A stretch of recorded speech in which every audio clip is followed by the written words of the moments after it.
So if you can remember one thing, when do you say it is rheumatoid arthritis? There are some criteria laid down. If you can remember, there is another criteria. See, there is a confusion between this criteria. Same American Rheumatism Association, there are 11 criteria. Out of these 11, if more than 7 are there, 7 or more than 7 are there, it is classical presentation. If it is only 5 or more for 6 weeks, it is definitive presentation. Definite, it is definitely rheumatoid arthritis. But I thought this is easy for you to remember. 4 of the following 7 criteria, if at all they are there, label it as rheumatoid arthritis. What are those 7? One is, first is morning stiffness more than 1 hour. Even in osteoarthritis also you have stiffness, but it will not be more than 1 hour. Right? That is one. Arthritis of 3 or more joint areas, and this arthritis should be symmetrical arthritis, and this arthritis most often should be in the hands. And if at all rheumatoid nodules are there, it is an independent criteria for you to say it is rheumatoid arthritis. And serum rheumatoid factor should be positive. There need not be serum rheumatoid factor positive always. There can be seronegative rheumatoid arthritis also. For them we usually do anti-CCP antibodies, cyclic citrullinated peptide, anti-cyclic citrullinated peptide. It is even more specific and sensitive to rheumatoid arthritis if you get a rheumatoid factor negative. And then radiographic changes which are classical, like juxta-articular osteopenia, erosion of the joint and all those things. Synovial boggy swellings, even if it can be seen on X-ray, all those things, classical features. Any 4 of them which are there for at least 6 weeks, classify it as rheumatoid. The differential diagnosis would be systemic lupus erythematosus, wherein anti-nuclear factor or ANA will be positive, and you classically have this malar rash and serositis and all those things also present in SLE also. Then comes the differential diagnosis. Next is rheumatic fever. Rheumatoid arthritis, I told you it is 20 to 50 years of age group, but rheumatic fever, if you see, it is coming from 5 to 15 years of age group. It usually affects the larger joints. Rheumatoid arthritis affects smaller joints, rheumatic arthritis affects larger joints. Here in rheumatic fever you have ASO positive. Again here it licks the joints but bites the heart. In rheumatoid arthritis it licks the heart, it licks the joint as well as bites the joint. Just remember this thing. Okay. Rheumatoid arthritis also can affect the heart. Cardiomyopathy and carditis are also possible. But here they start at the joint and they can have it. But most often the pathology, devastating pathology will be in the joint. There the devastating pathology will be in the heart when compared to joint. Joints, there will not be any residual problem in rheumatic fever. Okay. And osteoarthritis, I told you, osteoarthritis affects the distal interphalangeal joints when compared to rheumatoid arthritis, which affects the proximal interphalangeal joints. That much you need to remember. And psoriatic arthropathy, classical skin lesions will be seen. How do you treat? There are 2 types of treatments, step up therapy and step down therapy. Right? Step up therapy is if the patient is coming with subtle signs and symptoms and you have diagnosed it to be rheumatoid arthritis, you start one by one drug after one drug and one methodology of treatment after another. That is step up therapy. Step down therapy is he has come with full blown picture of rheumatoid arthritis, you give all the drugs at one time, control it first and then slowly decrease one drug by another drug. That is the classical modality of treatment of rheumatoid arthritis. So first you have to induce the remission, that is decrease the activity and then maintain it and then preserve the joint function. And then whatever the joint damage is there, if at all you can repair, you repair, otherwise limit the joint damage to that extent.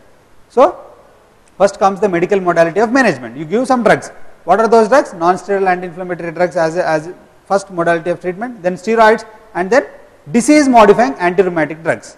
Those drugs, especially in the earlier days, they used to use gold or anophin and penicillamine. Now we are not using, we are using sulfasalazine, right?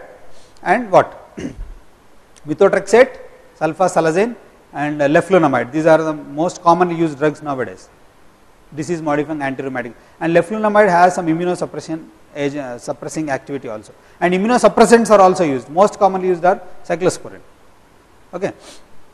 This medical management anyhow, it will be covered extensively in rheumatology and medicine.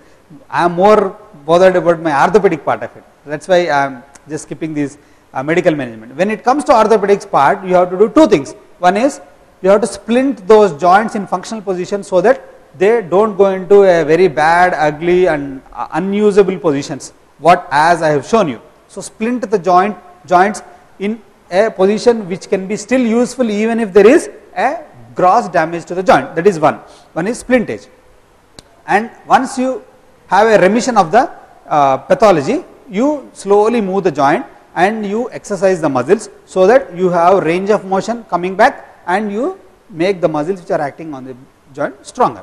Next is operative modalities. There are various types of surgeries you can do. The most important surgery that you can do is synovectomy. Now the basic pathology in rheumatoid arthritis is synovium. If you can remove the synovium, what is happening?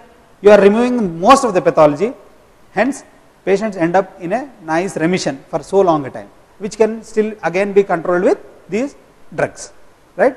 Next is palliative surgery. You can't go and do a resection and replacement, you do in between surgery wherein you can control the disease process within the joint, such as lengthening of the tendons which are causing these deformities, or bone block surgeries so that you don't end up in gross deformities. These are all palliative surgeries where you can't go and operate with the definitive surgery, you just go for them. Sometimes you just resect those surfaces and leave it. It's called Girdlestone resection arthroplasty in the hip. Sometimes you still do that. And the best reconstructive surgery that you can give for a rheumatoid patient is replace those joint surfaces which have been worn out. If you can't control the stage, can't control the pathology at the synovitis stage, it will directly end up in arthritis. Once you have an arthritis damaged joint, you have no other option other than going and replacing the joint surfaces, right. In the first stage you give drugs, in the second stage you give drugs plus minor surgery type like synovectomy can be done in the early arthritic stages.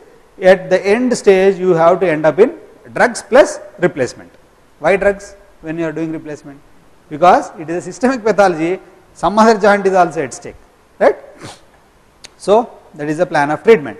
The natural history of disease is, it is a progressive disorder most often, and females are worstly affected for all practical purposes, and if the patient is having anemia and not responding to iron, those are bad candidates for you, and now you become a bad surgeon for them because treatment becomes very difficult.